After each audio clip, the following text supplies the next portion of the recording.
5 choses à ne surtout pas faire si on souhaite réussir sa première fois. C'est ce que nous allons voir dans cette vidéo. Alors installez-vous, ça commence tout de suite.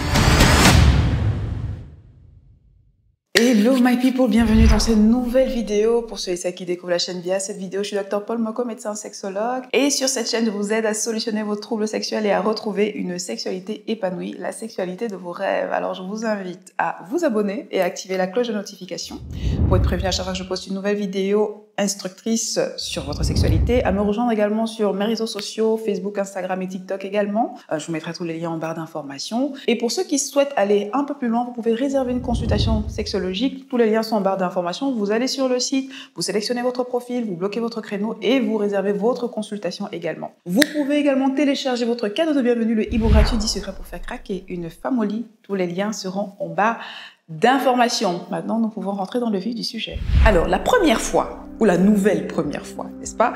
C'est un moment important pour soi ou dans le cadre d'une rencontre parce que souvent, c'est assez déterminant dans une relation.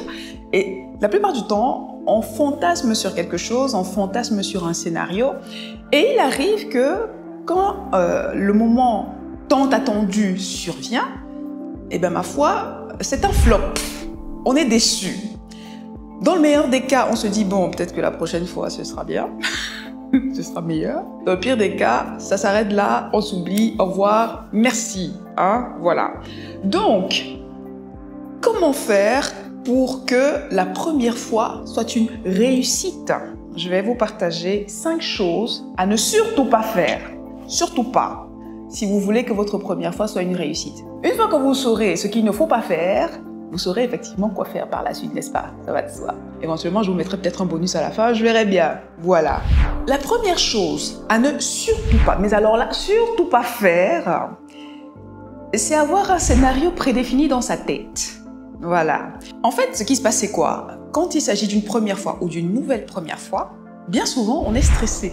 On veut tellement bien faire les choses, on veut tellement que ce soit parfait qu'on a un scénario tout construit dans sa tête et on est stressé. On veut mettre les petits plats dans les grands. Mais le problème, c'est que le stress, c'est l'ennemi de la sexualité. Ça veut dire que parce que vous êtes stressé, vous pouvez vous montrer maladroit au moment du rapprochement physique. Et quand on parle de stress également, on peut avoir pour les femmes du mal à lubrifier. Parce qu'on se pose plein de questions, on ne ressent pas vraiment toutes les stimulations au niveau des zones érogènes qui peuvent arriver.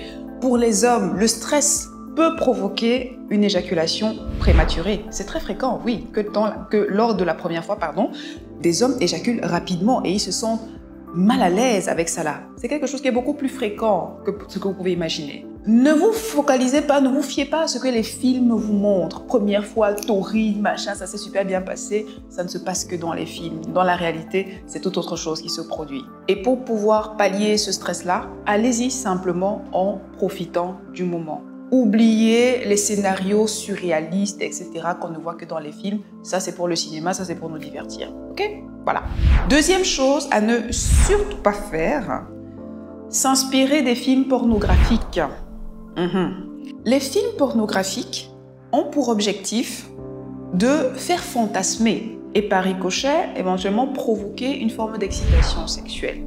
Ce ne sont pas des guides pratiques pour rapports sexuels. Et par ailleurs, tous les fantasmes n'ont pas vocation à être réalisés. Comme ça, c'est dit, ok? Retenez que la personne en face de vous n'est pas un acteur, une actrice de films porno. Probablement pas.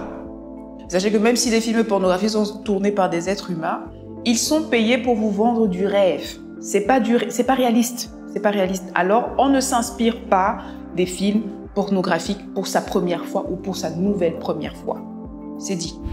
Troisième chose à ne surtout pas faire, subir le rapport sexuel au lieu de le vivre et participer. Je m'explique. Il peut arriver que pour la première fois, comme je l'ai dit précédemment, on a un scénario prédéfini dans sa tête et on rêve que l'autre nous fasse vivre une forme d'extase, quelque chose de magique, quelque chose de particulier en fantasme. Et donc quand le moment arrive, on se laisse comme ça porter, guider, mener, on laisse l'autre mener la danse en fait. Et puis on est là, on se pose 15 000 questions. Et pourquoi l'autre ne fait pas ça? Et pourquoi l'autre ne fait pas ci? Et pourquoi l'autre ne fait pas comme ça? Je m'attendais à ce que ce soit comme ça. Et on se dit ça dans la tête, hein. En vrai, parce que si on le dit, voilà, si on ouvre la bouche pour le dire, ce serait trop facile. Voilà, voilà. Et puis après, on est frustré parce que l'autre ne nous a pas satisfaits. Ben, évidemment que nous ne serons pas satisfaites parce que l'autre n'est pas dans notre tête. On ne peut pas deviner ce qui se passe dans notre tête, clairement. Voilà. Donc, pour éviter justement d'être déçu et pouvoir vivre quelque chose de bien, de beau, à ce moment-là, il ne faut pas juste se laisser mener. Il faut participer, il faut faire des propositions, il faut dire ce qui est bien, il faut dire ce qui n'est pas bien, il faut dire ce qu'on veut, ce dont on a envie, ce dont on a rêvé. Il faut partager son fantasme, entre guillemets. Et c'est comme ça que l'autre pourra éventuellement contribuer à nous procurer du plaisir. La quatrième chose à ne surtout pas faire, c'est reproduire ses expériences passées. Je m'explique. On peut arriver dans une nouvelle première fois et se dire que, bon, par le passé, j'ai eu des partenaires, ça fonctionnait super bien, alors je vais refaire ça. C'est pas tout à fait le bon plan. Ça ne veut pas dire qu'il ne faut pas s'inspirer de ce que vous savez déjà. Ça veut simplement dire que quand vous êtes face à une nouvelle personne, gardez à l'esprit que cette personne est unique, peut avoir des envies, des besoins différents de ce que vous avez connu par le passé. Inspirez-vous de vos expériences passées, mais gardez à l'esprit que la personne en face a peut-être besoin d'autre chose et gardez l'esprit ouvert et osez lui demander éventuellement de quoi tu rêves, qu'est-ce que tu as envie de faire, par exemple. Et ça vous permettra d'avoir une meilleure expérience de votre nouvelle première fois. La cinquième chose à ne surtout pas faire, ne pas préparer le moment. Alors, vous allez dire, ma fille, elle dit quelque chose et puis elle dit le contraire. On ne comprend pas, on est perdu. Alors, j'ai dit qu'il ne fallait pas avoir des idées surréalistes. Je n'ai pas dit qu'il ne fallait pas préparer le moment, c'est pas pareil. Donc, ça veut dire que si pour votre nouvelle première fois, vous arrivez, une hygiène qui laisse à désirer, mauvaise odeur, mauvaise haleine, des ongles sales, dans un espace lugubre, pas propre, pas rangé, fatigué en plus après une longue journée, juste assez d'énergie pour boire un verre vite fait et expédier la chose, évidemment que ça va mal se passer. Hein? Je pense que l'hygiène déjà, c'est la base. Personne n'a envie d'être en contact avec quelqu'un qui n'est pas propre, qui a une mauvaise haleine. C'est important pour les baisers d'avoir quand même une haleine agréable, d'avoir des mains propres, des ongles propres, parce que vous touchez le corps de l'autre, vous touchez des parties intimes, donc ne serait-ce que pour éviter la transmission de certains microbes. Voilà, faites attention quand même, faites gaffe. Voilà, bon, c'est dit.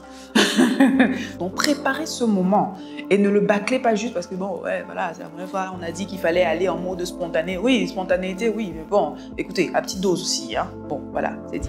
Et en bonus, la sixième chose que je vous déconseille de faire, c'est de vous imbiber d'alcool. Alors, c'est vrai, on va dire, l'alcool, un petit verre d'alcool, ça permet d'être moins stressé, c'est ce qu'on dit. Effectivement, l'alcool a aussi la réputation de retarder l'éjaculation. Ça arrive aussi. Mais sachez aussi que une consommation importante d'alcool va faire en sorte que vous perdiez une certaine sensibilité. Il y a des choses que vous n'allez pas sentir.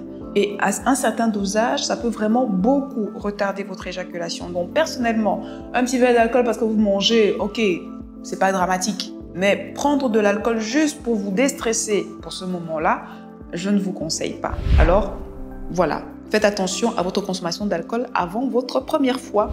Voilà, c'est la fin de la vidéo. Partagez-moi en commentaire quelles sont vos astuces, des choses à ne pas faire justement pour que cette première fois soit une réussite. Likez la vidéo, partagez-la un maximum. Comme je l'ai dit, abonnez-vous si ce n'est pas encore fait, activez la cloche de notification.